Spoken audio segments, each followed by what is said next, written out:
In today's tutorial, I'm going to show you guys how to sign out of Gmail from multiple devices you might presently be logged into.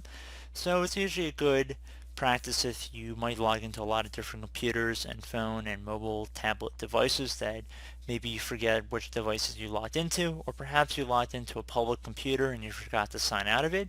This tutorial will be for you. So in order to sign out from multiple devices, I would suggest loading Gmail on a desktop computer. And near the bottom of the main Gmail page, there should be an area that says last account activity, as well as currently being used in however many locations. Left click on the details button right here.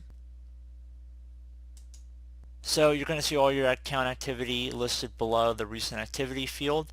So you're going to see an area that says sign out of all Gmail web sessions. You want to left click on that, and it should say successfully signed out of all of their sessions. Note, users can log in again if they know your password or have it saved on their computer. If you are concerned about someone using your account without your permission, please change your password. So pretty straightforward tutorial, guys. Do hope I was able to help you out, and I do look forward to catching you all in the next tutorial. Goodbye.